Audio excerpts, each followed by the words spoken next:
Hello and welcome to the Global Dialogue. I'm Shireen Bhan and we're in conversation with the outgoing president of the World Bank, David Malpass. Mr. Malpass, many thanks for joining us here on CNBC-TV18. It's good to have you here in India. Hello, Shireen. Good to be here. Well, let me start by talking to you about your decision to leave the bank ahead of your scheduled tenure. And I understand that you believe that the bank is in a good position, it's strong at this point in time, and hence you can make this exit. But I wanted to understand from you the timing of it, considering the fact that the world is still going through a very uncertain phase, especially economically. And more importantly, you're looking at a whole bunch of crucial issues, including the issue of debt resolution. You're the G20 chair of that committee. So why the decision to move now? Shireen, it's been a very busy 4 years, so that's a long time in a job. We've accomplished a lot.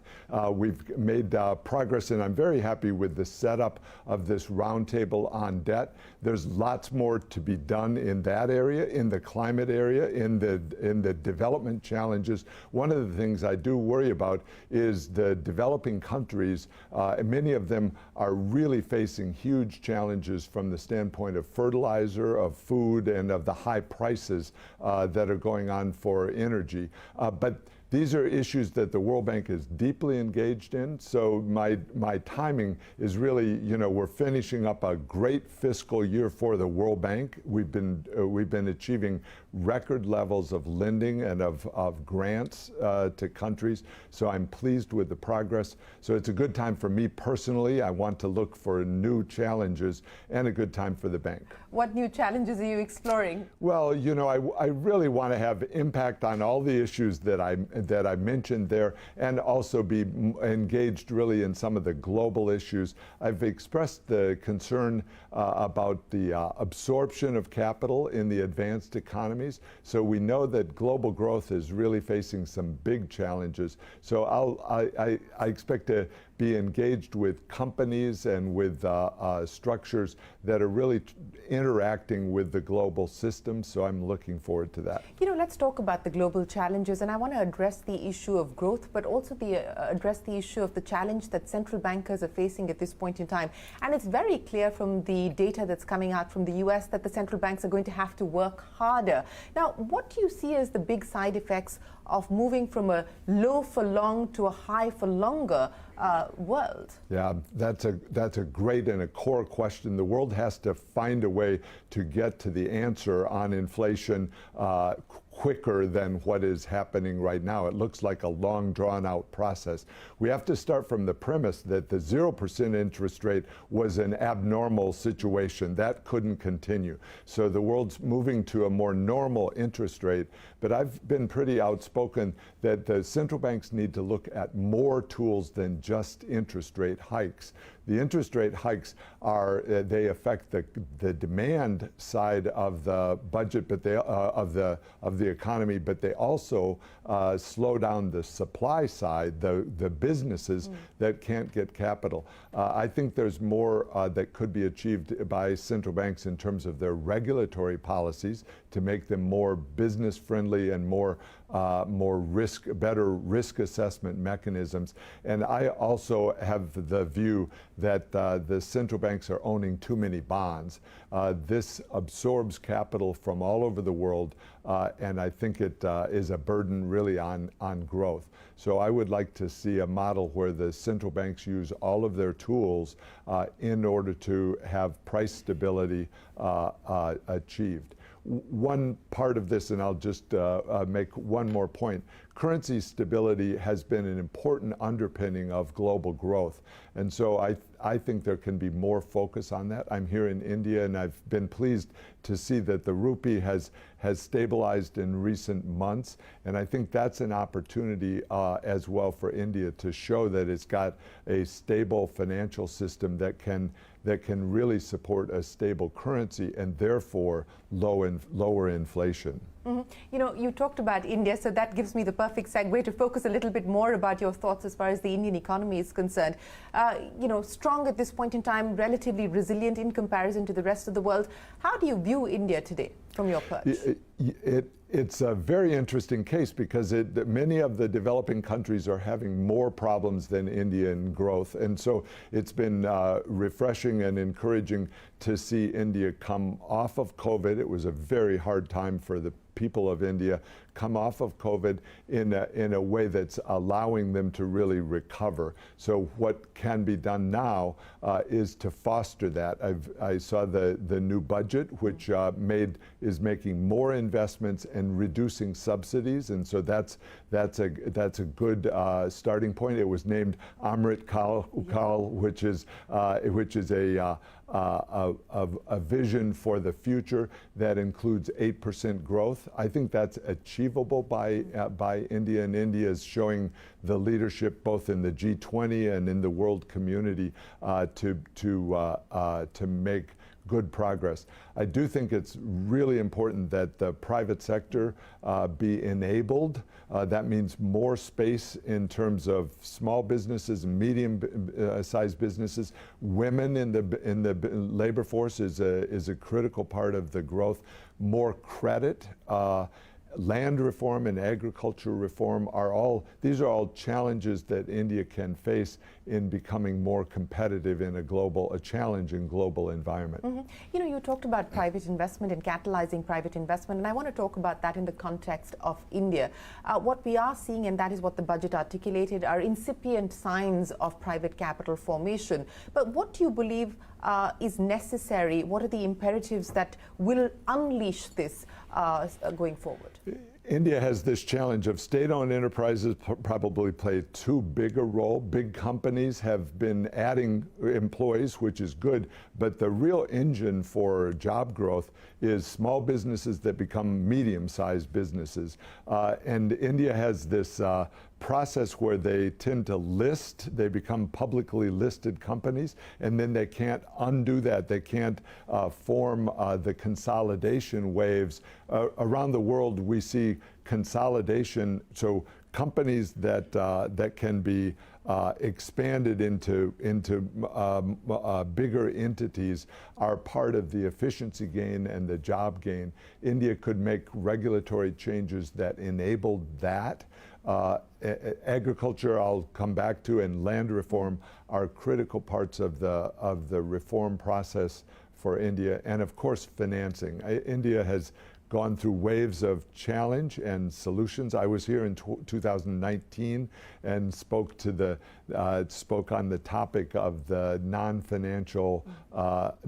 financial companies that are part of the growth, but I think at the core there needs to be more efficient banking sector, and as I mentioned, the regulatory sector around avenues for delisting companies so that they can be attractive for huge amounts of new investment. You are going to be meeting with the Prime Minister as well as the Finance Minister, and you are going to be part of the deliberations at the G20 meeting in Bengaluru as well. Any specific areas that you intend to take up with both the Prime Minister and the Finance Minister? We've had a great dialogue between the World Bank and the Prime Minister and the Finance Minister, and I look forward to that. We talk about specifics. India is leading the G20, and one of the topics there will be India's own competitiveness and role in the world, which is expanding and is welcomed by the world. But I also mentioned this debt roundtable that will be part of the discussion, so I'll be discussing those topics with those two senior officials. Prime Minister Modi has been very interested in helping India achieve this faster growth rate. So I know we'll speak about steps in competitiveness that can make it stronger. The Minister Sitharaman has just launched the budget, and it's a starting point for Amrit Kral. So that's a very interesting proposition and outlook. And we'll talk very much about climate in both of the meetings, about agriculture, and above all, about private sector enabling this this process of really making India one of the leaders of the world in private sector growth. I think that's a worthy goal and one that they are already pushing forward on strongly. We'll take a quick break and return to our conversation with the president of the World Bank, David Malpass, when we return. Welcome back. You're watching the Global Dialogue. We're in conversation with the outgoing president of the World Bank, David Malpass. Let's address the issue of debt resolution, because that is something that you're here to focus on. The good news is that China's at the table. The bad news is that we haven't moved fast enough. What are the next steps that you're focusing on? How confident do you feel in terms of being able to get this done? The roundtable brings together different parts of the challenge. The private sector, China, as you mentioned, others of the non-Paris Club creditors, and the debtor countries will also be represented, and so that's important because they all have to move somewhat at the same time. And so critical on this is to have a faster timetable for reconciling the debts of the various players. That's been taking a long time within the debt restructuring process. So reconcile the debts, agree that what you're trying to do is have comparable treatment across the various creditors, and then find ways to resolve some of the barriers. I'll give you one example that some of the contracts have penalty interest within them. And so how are you going to handle that if you have a standstill, which has been working for countries? That means stop paying the debt now, work with your creditors in order to work to get a favorable workout where everyone can find a path forward. But blocking that is the risk that there would be penalty interest, meaning a super high interest rate on the deferred amounts of the debt. So these are detailed issues, but they have to be resolved as the restructuring process comes together. On China, important is they are still including non-disclosure clauses in some of their contracts. That makes it very difficult to do the restructuring. They take collateral, which is not really necessary, and also escrow accounts. So these techniques of the lending techniques, I think, can be improved in a way that really helps reach conclusion. Importantly in this is China itself can benefit from this. It's one of the biggest exporters, often the biggest, to many parts of the world. And so it can benefit if there's faster growth in the countries. It doesn't benefit from having countries become unsustainable. And so I think everyone can work together to try to find a good outcome from this. You know, given what you said, that it is in China's interest to be able to get to a resolution faster so that we can in fact see growth pick up in some of these debt distressed countries. Now, do you feel confident of being able to get to a conclusion? And more importantly, you have a debt crisis, but you also have, in your words, a giant shortage of capital as far as the developing world is concerned. When the two coincide, what does that mean as far as outlook is concerned? On your latter point, while the capital is being absorbed by the advanced economies, the amounts that are available are enough to solve this problem. China has done very well with its economy. It's got enough resources to be able to deal with this problem. So that shouldn't, and that's true of the other creditors as well. The private sector creditors are well funded. They're often based in New York, in London, and they can also find ways to absorb change within these debt structures. What we're talking about sometimes is extending the maturities of the debt at a very low interest rate for a long period of time, so it gives breathing room to the creditor, to the debtor country, to actually make the changes needed to grow into the future. So I think there are the elements to make it work. I had a very good meeting in China in December. Kristalina Georgieva, and the IMF director, managing director, and I had a dinner with China Exim Bank and China Development Bank, and we discussed these terms and what what steps are needed or that China could be taking in order to facilitate the process. And the premier, Li Keqiang of China, I saw very much the opportunity for China to make more progress. So I'm hopeful that we can put this all together this week in the roundtable. Well, that's important that you believe that there could be a positive outcome at the end of the meeting here in Bengaluru. Yes, the elements are there, and we'll have to see how the discussion really goes at the table. You know, it's very important France's role in this because it's the chair of the Paris Club.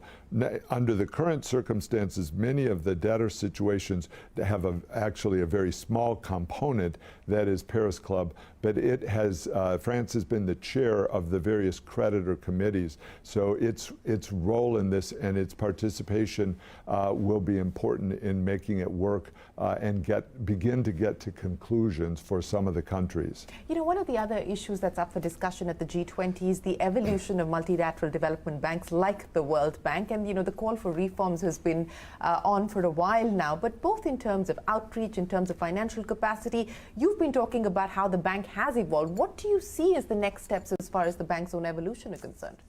There's a huge amount of work done in the World Bank, but I think in the development community as a whole, of how to make the institutions more effective. I welcome that and have embraced that process. And so we're going through each part of the process. What is the mission? How can the mission clearly absorb and take account of the need for global public goods? That's in the climate space, but in other areas as well. That's the reality that countries benefit from what happens in other countries. So how do you encourage that in terms of global public goods, and especially in emission reduction in terms of carbon dioxide?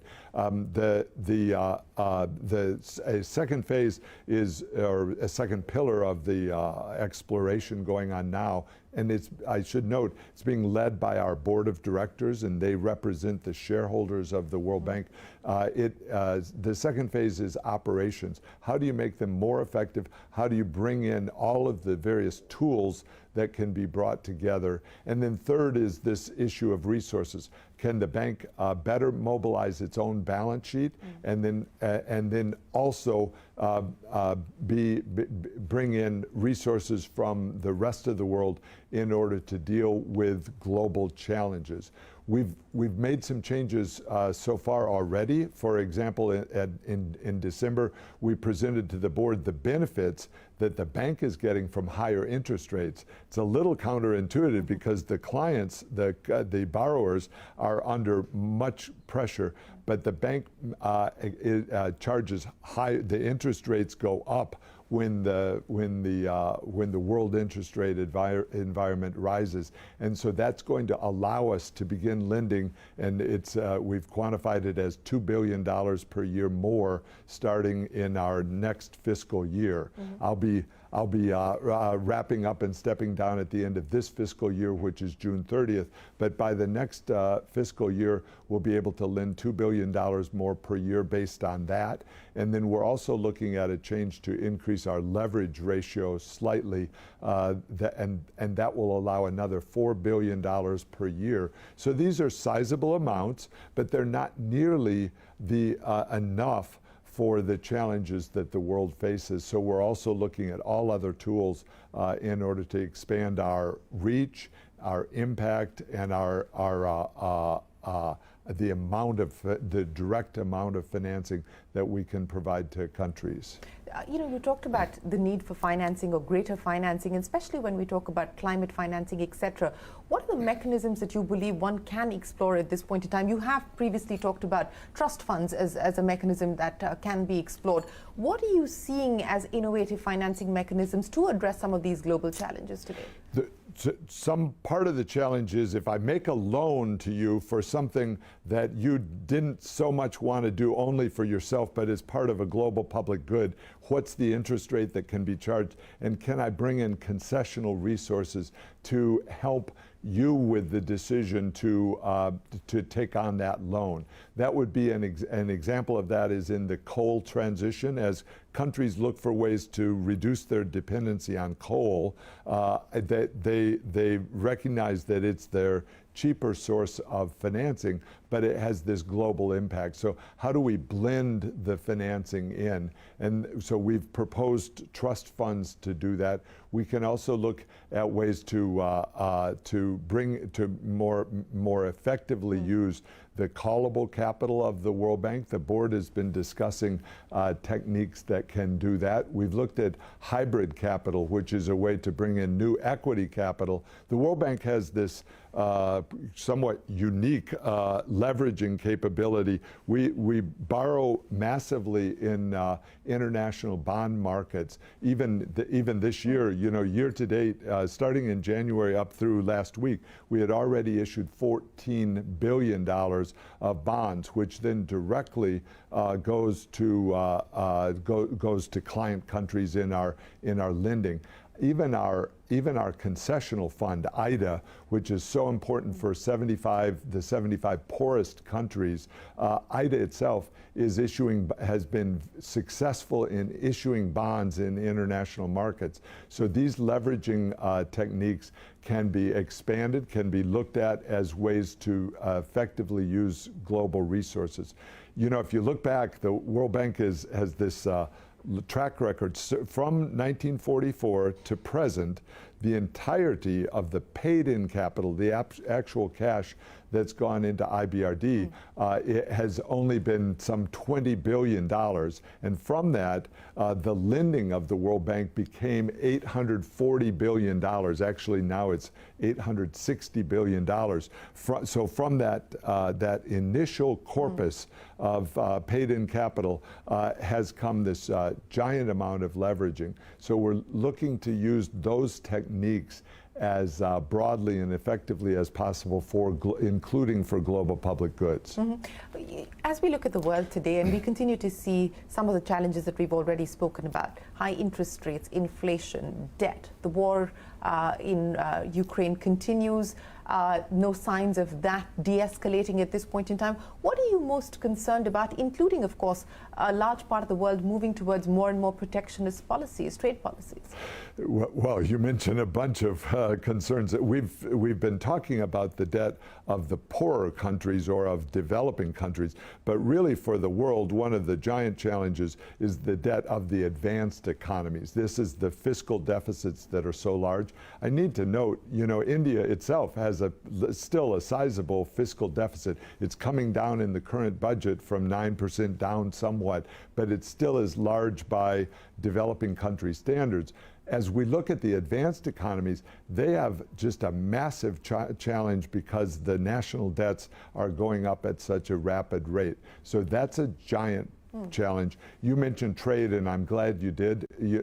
Trade is so important to the pace of global growth. It's a vital underpinning of how businesses work and how people can become more efficient through competition across borders. And so I'm worried that the current problems are causing some of the countries to put up new barriers to trade. They get named in different ways. Some of them can be barriers because of security issues, or barriers because of climate issues, or barriers because of food security issues. Some countries are having giant stockpiles of food. All of those become problematic. Yes, those are some of the problems that we will continue to face. But let me end by asking you, do you feel hopeful that some of the setback that we saw, especially on the development goals and the development agenda, that saw a deterioration, in fact, pre-COVID, and then got further enhanced through the COVID period, do you feel hopeful today that there is courage, political will, political capital to try and address this as you leave office? I'm comfortable with where the World Bank is on that. We've put this high priority on education and on health. We just launched the new pandemic fund on health, thanks to some donors, and it has the goal of helping countries prepare prepare better for future pandemics. On education, we had a very important conference at the end of 2022 on the techniques that are needed in order to recover some of the losses that occurred due to COVID.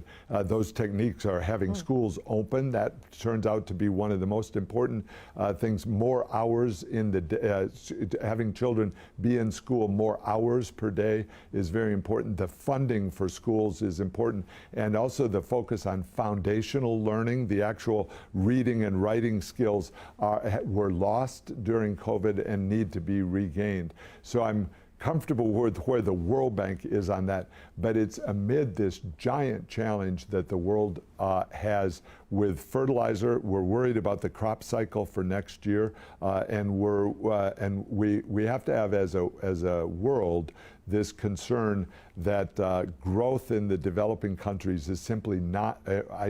That's too general. Growth in many of the developing countries is simply not sufficient to really raise living standards. And as you know, young people that don't have jobs have a tendency to either cause trouble in terms of their protests within their own societies, but also moving to other countries. That migration is going to be a focus of. We have a major report coming out on migration as one of the challenges facing the world. So I am concerned about that. I think we all need to redouble and retriple our efforts in terms of development itself, the core principles that we've been working toward. David Malpass, it's been an absolute pleasure. We wish you the very best of luck as you take on your new challenges, but appreciate you joining us here on the Global Dialogue on CNBC-TV18. Thank you very much. Thanks a lot. Well, with that, it is time for us to wrap up this edition of the Global Dialogue. From all of us here on the team, goodbye and many thanks for watching.